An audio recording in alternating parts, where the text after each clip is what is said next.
తెలంగాణలోనూ ఎడతెరిపి లేకుండా వర్షాలు కురుస్తూనే ఉన్నాయి. రాష్ట్రంలో రేపు ఎల్లుండి అతి భారీ నుంచి అత్యంత భారీ వర్షాలు కురిసే అవకాశం ఉందని హైదరాబాద్ వాతావరణ కేంద్రం తెలిపింది. రాష్ట్రంలోని భద్రాద్రి కొత్తగూడెం, మహబూబాబాద్, ములుగు జిల్లాల్లో అత్యంత భారీ వర్షాలు కురిసే అవకాశం ఉన్న నేపథ్యంలో రెడ్ అలర్ట్ జారీ చేసింది. అలాగే జయశంకర్ భూపాలపల్లి జిల్లాకు ఆరెంజ్ అలర్ట్ జారీ చేసింది. కొన్ని ప్రాంతాల్లో ఉరుములు, మెరుపులు, ఈదురుగాలులతో గాలి వేగం గంటకు 30 నుంచి 40 కిలోమీటర్ల వేగంతో కురిసే అవకాశం ఉందని వాతావరణ శాఖ హెచ్చరించింది.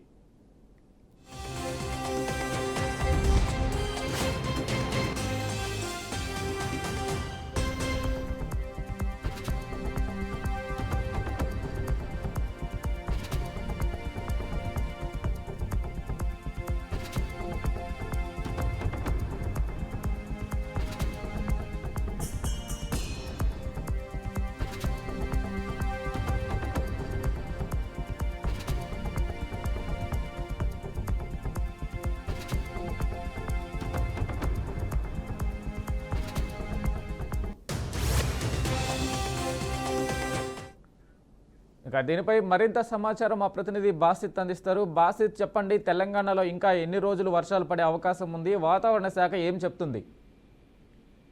వెంకట్, తెలంగాణలో గత 10 రోజులుగా ఎడతెరిపి లేకుండా వర్షాలు కురుస్తున్న నేపథ్యంలో వాతావరణ శాఖ మరో 3 రోజుల్లో భారీ వర్షాలు కురుస్తాయని చెప్పి హెచ్చరించింది. భద్రాద్రి, కొత్తగూడెం, హనంకొండ, మహబాద్, ములుగు, వరంగల్ జిల్లాలకు రెడ్ అలర్ట్ జారీ చేయడం జరిగింది. ఖమ్మం, కుమ్రం భీం, ఆసిఫాబాద్, మంచిర్యాల తదితర జిల్లాలకు ఆరెంజ్ అలర్ట్ జారీ చేయడం జరిగింది. ప్రజలు అప్రమత్తంగా ఉండాలని చెప్పి లోతట్టు ప్రాంతాల ప్రజలు సురక్షిత ప్రాంతాలకు వెళ్లాలని అధికారులు కూడా సూచించారు. ప్రభుత్వం సహాయక చర్యలు కూడా చేపట్టింది. బంగాళాఖాతంలో ఏర్పడిన ఈ అల్పపీడనం కారణంగా ఈ భారీ వర్షాలకు బ్రేక్ ఇవ్వకుండా కురుస్తూనే ఉన్నాయి. ముఖ్యంగా ఉత్తర తెలంగాణ జిల్లాల్లో వరదలు పోటెత్తి సాధారణ జనజీవనం స్తంభించిపోయింది. ఈ నేపథ్యంలో భారత వాతావరణ శాఖ కూడా మరోసారి రాష్ట్రానికి రెయిన్ అలర్ట్ జారీ చేయడం జరిగింది. నేటి నుంచి 3 రోజులు భారీ నుంచి అతి భారీ వర్షాలు కురిసే అవకాశం ఉందని చెప్పి హెచ్చరికలు జారీ చేయడం జరిగింది. కొన్ని జిల్లాలకు రెడ్ అలర్ట్, మరికొన్ని జిల్లాలకు ఆరెంజ్ అలర్ట్ జారీ చేయడం జరిగింది. నేడు ములుగు, వరంగల్, భద్రాద్రి, కొత్తగూడెం, హనంకొండ, మహబాద్ జిల్లాలో అత్యంత భారీ వర్షం కురిసే అవకాశం ఉన్నందున వాతావరణ శాఖ ఈ జిల్లాలకు రెడ్ అలర్ట్ జారీ చేయడం జరిగింది. ఈ జిల్లాల్లో ప్రజలు అప్రమత్తంగా ఉండాలని చెప్పి సూచించడం జరిగింది. ఖమ్మం, కుమరం భీం, ఆసిఫాబాద్, మంచిర్యాల, పెద్దపల్లి, సిద్దిపేట, ఆదిలాబాద్, జనగామ, జయశంకర్ భూపాలపల్లి, సూర్యాపేట జిల్లాల్లో భారీ నుంచి అతి భారీ వర్షాలు కురుస్తాయని చెప్పి అంచనా వేసింది. ఈ మేరకు ఈ జిల్లాలకు ఆరెంజ్ అలర్ట్ జారీ చేసింది. మెదక్, నిర్మల్, నిజామాబాద్, రాజన్న సిరిసిల్ల, సంగారెడ్డి, వికారాబాద్, జగిత్యాల తో పాటు కామారెడ్డి, కరీంనగర్, యాదాద్రి, భువనగిరి జిల్లాలకు అక్కడక్కడ భారీ వర్షాలు కురిసే అవకాశం ఉందని చెప్పి వాతావరణ శాఖ హెచ్చరికలు జారీ చేసింది. లోతట్టు ప్రాంతాల ప్రజలు కూడా సురక్షిత ప్రాంతాలకు తరలి వెళ్లాలని చెప్పి అధికారులు సూచించారు. ప్రభుత్వం ఇప్పటికే సహాయక చర్యలు వేగవంతం చేసింది. కాగా హైదరాబాద్ నగరాన్ని వర్షం వీడడం లేదు. ఆదివారం సాయంత్రం నుంచి నగరంలో కురుస్తున్న భారీ వర్షం నగరవాసులకు తీవ్ర ఇబ్బందులు కలిగించింది. ఈ వర్షం కారణంగా లోతట్టు ప్రాంతాలు జలమయమయ్యాయి. ప్రధాన రహదారులపైకి వరద నీరు చేరడంతో పలు చోట్ల ట్రాఫిక్ అంతరాయం ఏర్పడింది. ఆదివారం సెలవు దినం అయినప్పటికీ కూడా రోడ్లపై వాహనాల రద్దీ ఎక్కువగా ఉంది. ట్రాఫిక్ జామ్ కారణంగా వాహనాలు నెమ్మదిగా కదిలాయి. ముఖ్యంగా ద్విచక్ర వాహనదారులకు తీవ్ర ఇబ్బందులు ఎదుర్కోవడం జరిగింది. Film Nagar, Banjara hills, Jubilee hills, Panjagutta వంటి ప్రముఖ ప్రాంతాలు జలమయమయ్యాయి. వర్షాల నేపథ్యంలో జీహెచ్ఎంసీ, ఎస్డీఆర్ఎఫ్ అప్రమత్తమై సహాయక చర్యలు కూడా చేపట్టాయి. ట్రాఫిక్ ను క్రమబద్ధీకరించడానికి, వరద నీరుని తొలగించడానికి ప్రయత్నాలు చేస్తున్నారు. భారీ వర్షం, ఈదురుగాలుల కారణంగా నగరంలోని పలు ప్రాంతాల్లో విద్యుత్ సరఫరా అంతరాయం ఏర్పడింది.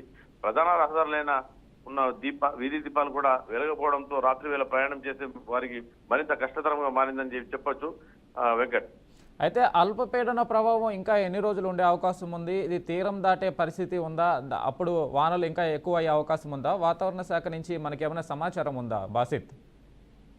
అంటే ప్రస్తుతం అయితే ఎడతెరిపి లేకుండా కురుస్తున్న వర్షాలకు రాష్ట్రంలో రేపు ఎల్లుండి అతి భారీ నుంచి అత్యంత భారీ వర్షాలు కురిసే అవకాశం ఉందని చెప్పి హైదరాబాద్ శాఖ వాతావరణ శాఖ తెలపడం జరిగింది. రాష్ట్రంలోని కొన్ని ప్రాంతాలకు మాత్రం మరో 3 రోజుల వరకు ఇదే స్థాయి వర్షాలు కురుస్తాయి. ఆ అల్పపీడనము ద్రోణిని తగ్గే వరకు కూడా ఈ వర్షాలు కురుస్తూనే ఉంటాయి. రానున్న 10 రోజులు మాత్రం ఈ వర్షాకాలంలో ఈ విధంగా వర్షాలు కురిసే అవకాశాలని చెప్పి వాతావరణ శాఖ అలర్ట్ చేసింది. ఈ కొన్ని ప్రాంతాలు మాత్రం ఉరుములు మెరుపుతో కూడిన ఈదురుగాలతో గాలి వేగం గంటకు 30 నుంచి 40 కిలోమీటర్ల వేగంతో ఆ గాలి వీచి వర్షం కురిసే అవకాశం ఉందని చెప్పి వాతావరణ శాఖ వెల్లడించింది. వెంకట్. అయితే వరుస అల్పపీడనాలకి కారణం ఏమిటి? ఇంకా మరిన్ని అల్పపీడనాలు మళ్ళీ వచ్చే అవకాశం ఏమైనా ఉందా? అంటే ప్రస్తుతం అయితే ఈ బంగాళాఖాతంలో ఏర్పడిన ఈ అల్పపీడనం ధోరణి ఇంకా తీరం దాటలేదు. తీరం దాటిన తర్వాత 2-3 రోజుల వరకు ఈ స్థాయి వర్షాలు కురుస్తూనే ఉంటాయని చెప్పి వాతావరణ శాఖ చెప్పడం జరిగింది. అల్పపీడనం కారణంగానే ఈ వర్షాలు కురుస్తున్నాయని చెప్పి వాతావరణ శాఖ వెల్లడిస్తుంది. వెంకట్.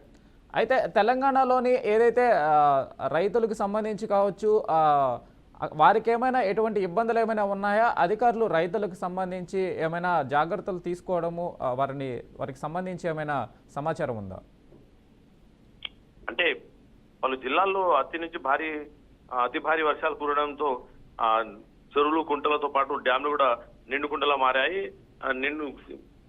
ఉమ్మడి మెదక్ జిల్లాలోని సంగారెడ్డిలోని సింగూరు డ్యామ్ తో పాటు పలు చోట్ల వాగులు వంకలు పొంగి పొరులుతున్నాయి. అదేవిధంగా లోతట్టు ప్రాంతం కాకుండా పరివాహక ప్రాంతాలు ఉన్న రైతులు కూడా అప్రమత్తంగా ఉండాలని చెప్పి హెచ్చరికలు జారీ చేసింది. ప్రభుత్వం కూడా ఆ విధంగా చర్యలు కూడా చేపడుతుంది. అంటే ప్రస్తుతం అయితే సింగూరు డ్యామ్ కున్న ప్రధాన కాలువ కూడా గండిపడడం జరిగింది. ఆ ప్రధాన కాలువ గండిపడడంతో కొన్ని వ్యవసాయ పొలాలు కూడా నీట మునిగాయి. ఆ నీట మునిగడంతో నిన్న దామోదర రాజనరసింహ కూడా అక్కడ సంఘటన స్థలానికి చేరుకొని అక్కడ తొందరలో పని పూర్తి చేయాలని చెప్పి ఆదేశాలు కూడా జారీ చేసి సమీక్ష ఏర్పాటు చేయడం జరిగింది. ఇదే విధంగా రైతులకు ఎలాంటి ఇబ్బందులు కలగకుండా ప్రభుత్వం చర్యలు చేపట్టాలని ఇరిగేషన్ శాఖ కూడా ఆదేశాలు జారీ చేయడం జరిగింది. అయితే రైతులకు ఏమైనా నష్టపరిహారం అలాంటి ప్రకటన ఏమైనా వెలువడిందా ఆ సమయంలో? ప్రస్తుతం అయితే నష్టపోయిన రైతుల వివరాలు సేకరిస్తున్నారు. ఇరిగేషన్ శాఖతో పాటు వ్యవసాయ శాఖ వాళ్ళు ఆ నష్టపోయిన వివరాలు సేకరిస్తున్నారు. ఆ వ్యవసాయ శాఖ వివరాలు సేకరించిన తర్వాత నష్టపోయిన వారికి నష్టపరిహారం ప్రకటిస్తారా అనేది సమస్యగా మారింది. ప్రస్తుతం అయితే అధికారులు అంచనా వేసే కార్యక్రమంలో కొనసాగుతుంది. Venkat. Right Basit, thank you.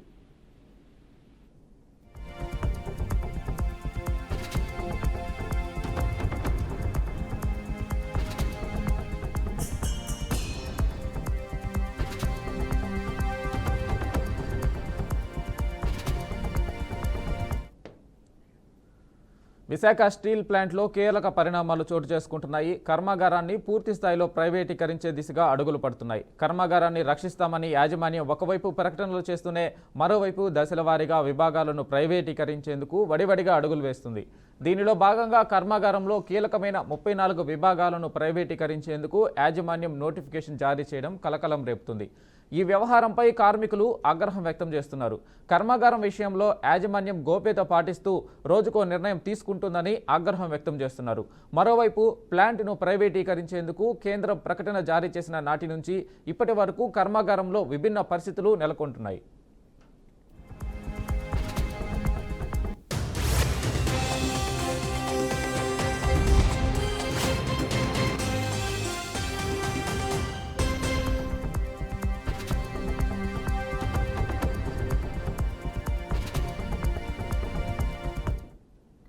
ఒక పక్క ప్రైవేటీకరణకు వ్యతిరేకంగా ఉద్యమం జరుగుతున్నా మరోవైపు ప్లాంట్లో ఒక్కో విభాగం ప్రైవేటీకరించేందుకు యాజమాన్యం ప్రణాళికాయుతంగా అడుగులు వేస్తుంది. ఇప్పటి వరకు కొన్ని విభాగాలను ప్రైవేటీకరించేందుకు వరుసగా నోటిఫికేషన్లు జారీ చేయగా తాజాగా ఒకేసారి 34 విభాగాలను ప్రైవేటీకరించేందుకు ప్రకటన విడుదల చేసింది.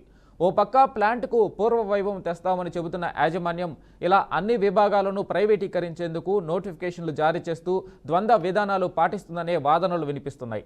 అసలు ప్లాంట్లో ఏం జరుగుతుందో తెలియడం లేదని కార్మిక సంఘాల నాయకులు స్పష్టం చేశారు.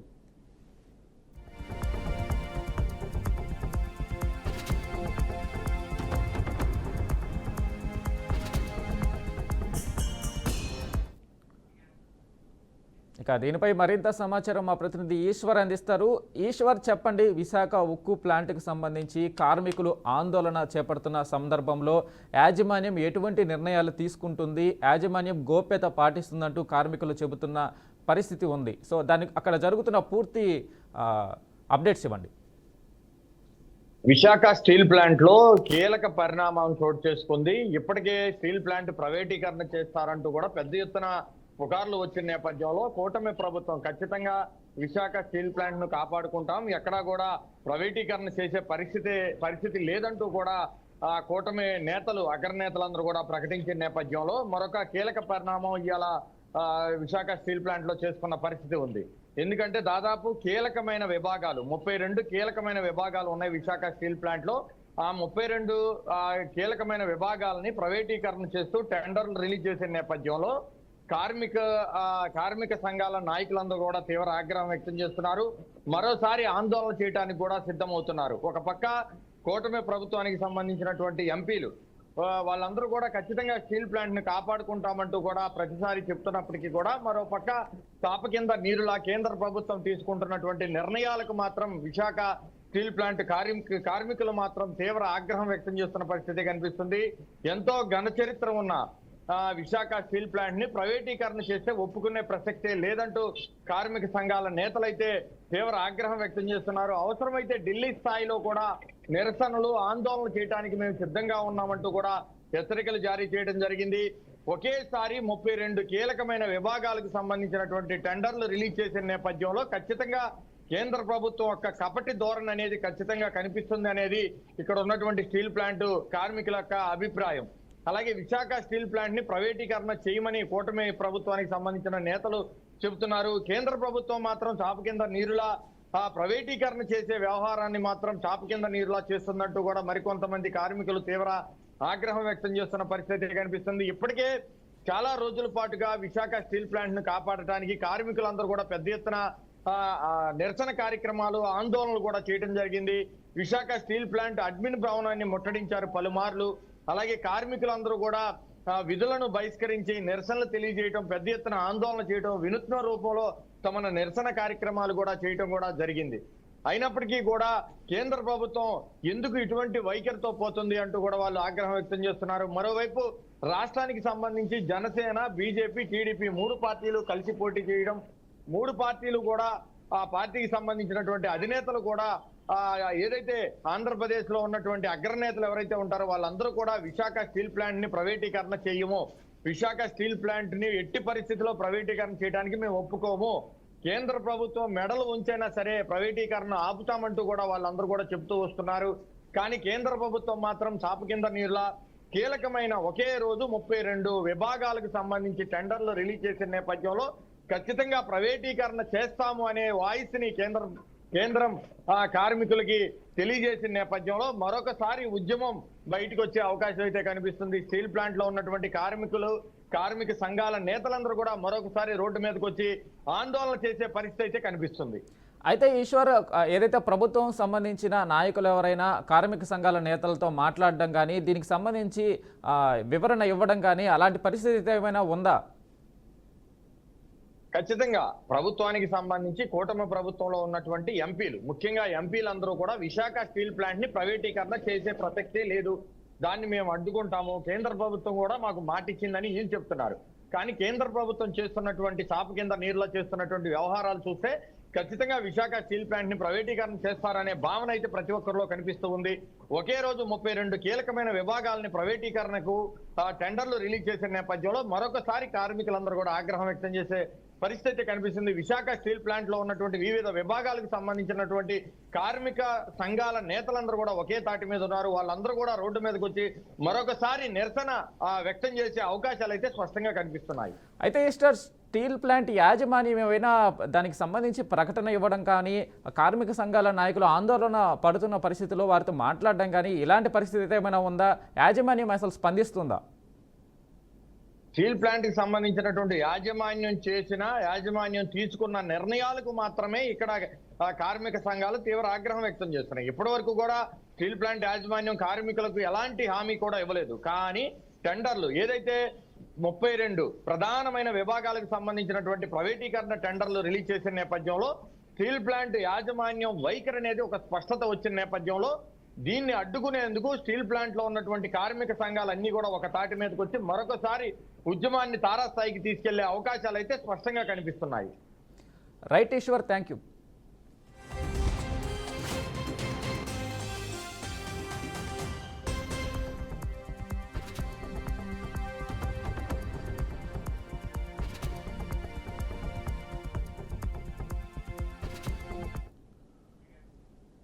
పశ్చిమ మధ్య వాయవ్య బంగాళాఖాతంలో అల్పపీడనం ఏర్పడింది. అది సోమవారం వాయుగుండంగా బలపడే అవకాశం ఉందని వాతావరణ శాఖ పేర్కొంది. మంగళవారం మధ్యాహ్నానికి దక్షిణ ఒడిశా, ఉత్తరాంధ్ర తీరాలను దాటే అవకాశం ఉంది. అల్పపీడన ప్రభావంతో ఇవాళ కోస్తాలో అక్కడక్కడ భారీ నుంచి అతి భారీ వర్షాలు, రాయలసీమ జిల్లాలో తేలికపాటి నుంచి మోస్తరు వర్షాలు కురుస్తాయని చెప్పింది.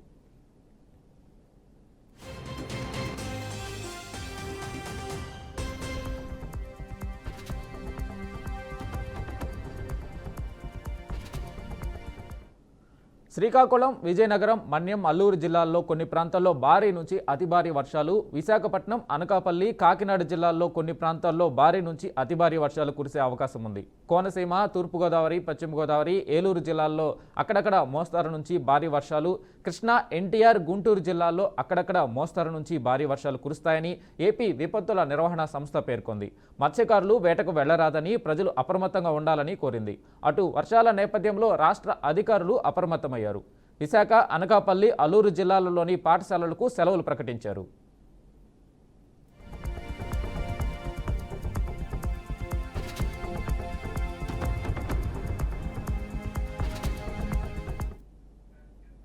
దీనిపై పూర్తి సమాచారం మా ప్రతినిధి నందకుమార్ అందిస్తారు. నందకుమార్, చెప్పండి, ఏపీలో ఏదైతే తుఫాను ప్రభావం ఎలా ఉంది, వాతావరణ శాఖ ఏం చెబుతుంది? Thank you Venkat.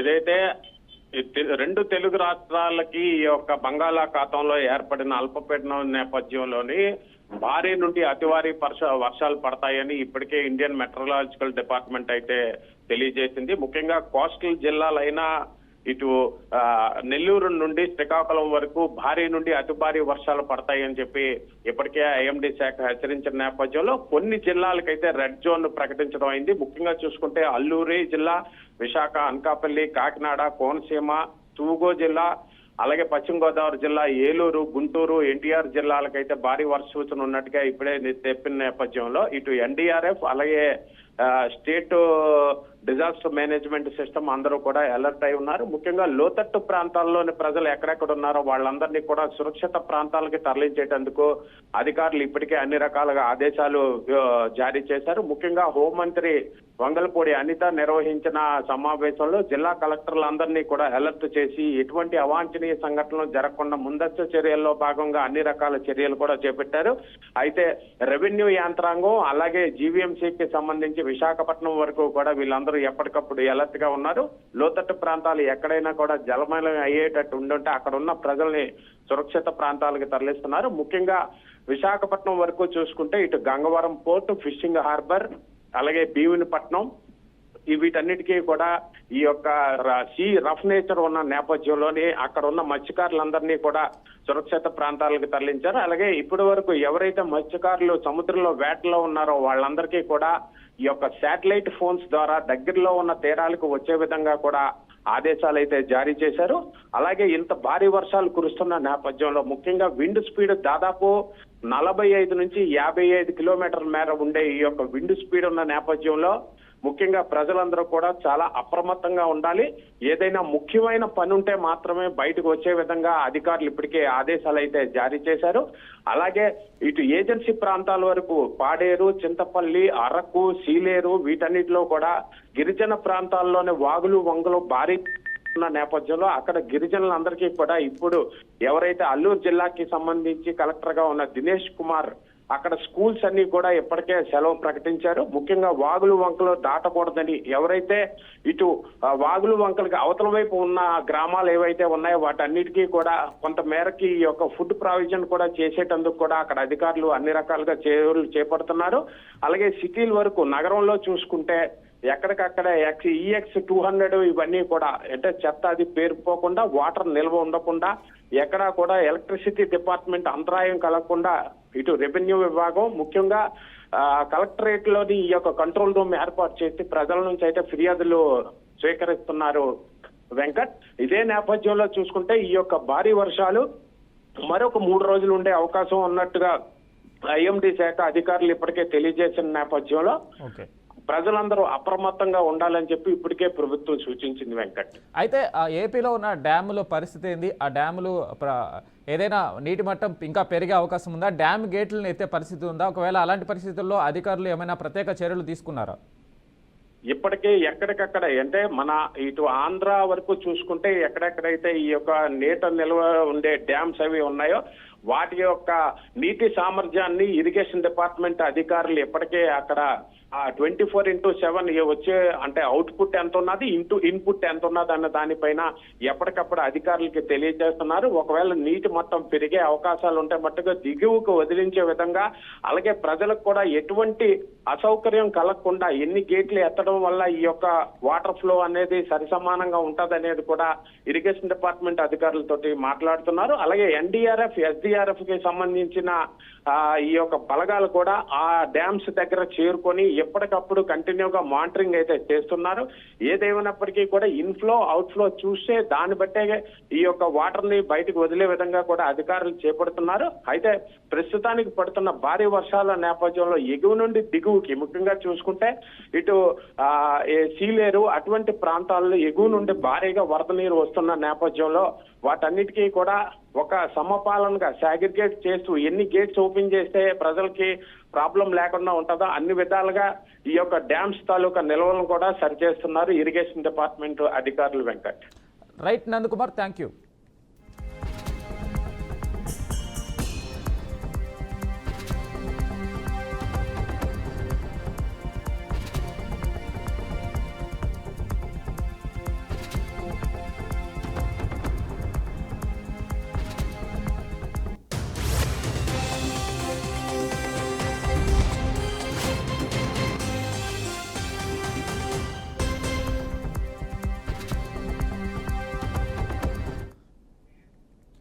తిరుమలలో భక్తుల రద్దీ కొనసాగుతుంది. క్యూ కాంప్లెక్స్లు, కంపార్ట్మెంట్లు నిండిపోయాయి. క్యూలైన్ శిలాతోరణం వద్దకు చేరుకుంది. వర్షం పడుతున్నా భక్తులు లెక్క చేయకుండా శ్రీవారిని దర్శించుకునేందుకు క్యూలైన్లో వేచి ఉన్నారు.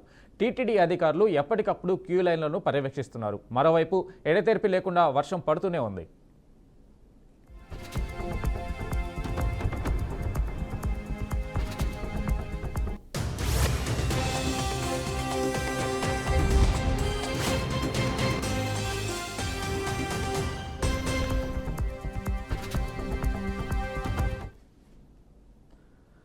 శ్రీవారి దర్శనాన్ని ముగించుకొని బయటకు వస్తున్న భక్తులు పరుగులు తీస్తూ చలవ పందిళ్లకు కిందకు చేరుకుంటున్నారు. వర్షం కారణంగా తిరుమలలోని కొన్ని దుకాణాలు మూతపడ్డాయి. శ్రీవారి దర్శనానికి 24 గంటల సమయం పడుతుంది. ఆదివారం శ్రీవారిని 86,364 మంది దర్శించుకున్నారు.